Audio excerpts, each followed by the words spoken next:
नमस्कार। आज मेरे साथ हैं खैर के वरिष्ठ अधिवक्ता आनंद गौतम, जो पिछले 25 वर्ष से खैर तहसील में अपनी सेवाएं दे रहे हैं। गौतम जी, आपका स्वागत है। धन्यवाद विश्वास भैया। गौतम जी, आपको अवगत करा दूं कि खैर से करीब 8 किलोमीटर दूर जी। एक इच्छा पूर्ति धाम मंदिर का निर्माण काफी समय पहले हो चुका है, जिसका संचालन राजेंद्र देव गुरु जी कर रहे हैं।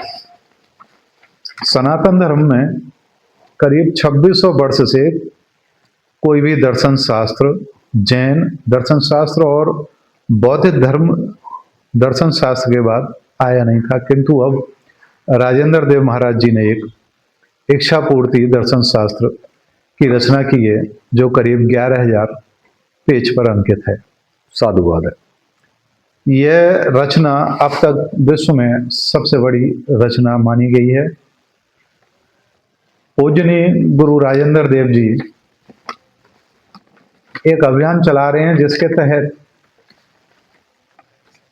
कस्बे, मोहल्ले, शहर के वरिष्ठ नागरिकों, अधिवक्ताओं, बुद्धिजीवियों आदि से अपने 11 प्रश्न रखते हैं और उनके अपने शब्दों में जवाब जानना चाहते हैं।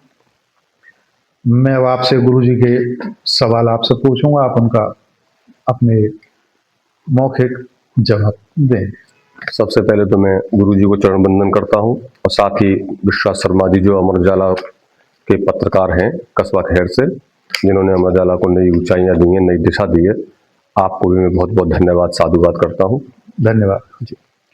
सबसे पहला सवाल गुरु जी का दर्शन शास्त्र में, गौतम जी, कि आप सुबह क्यों उठते हैं? इसके जो 4 कारण बताए हैं वो ये कि आदत के कारण, जिम्मेदारी के कारण, किसी इच्छा के कारण, या मुझे नहीं पता। नहीं, हर व्यक्ति जो पैदा होता है वो कुछ ना कुछ कर्म करने के लिए पैदा होता है।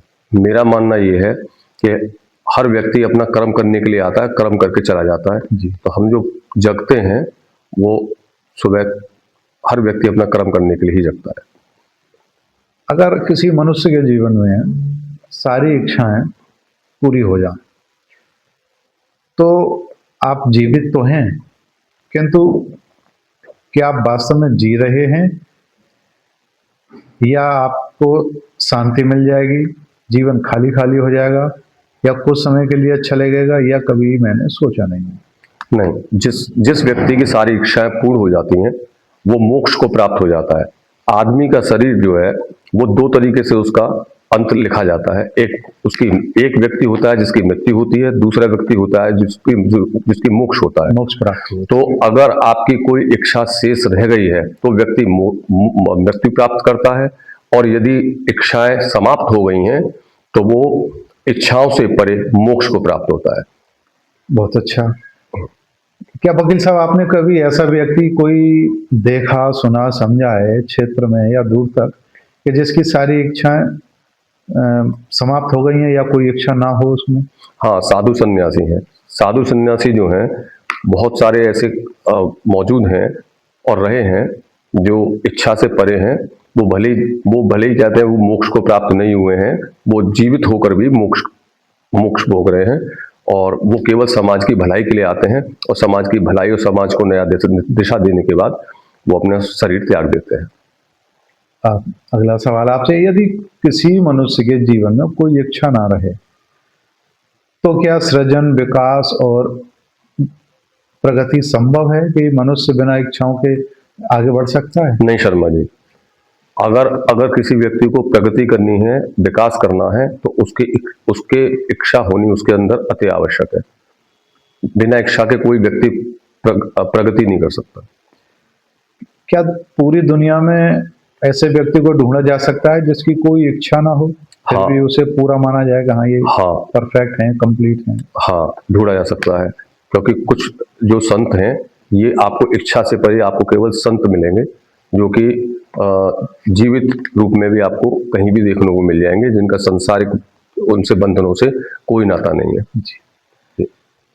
वकील साहब, पूरी दुनिया यह ढूंढ रही है आज के समय में कि इच्छाएं कैसे तो जागृत की जाएं, पैदा की जाएं, और कैसे उन्हें संपन्न किया जाए, पूरा किया जाए।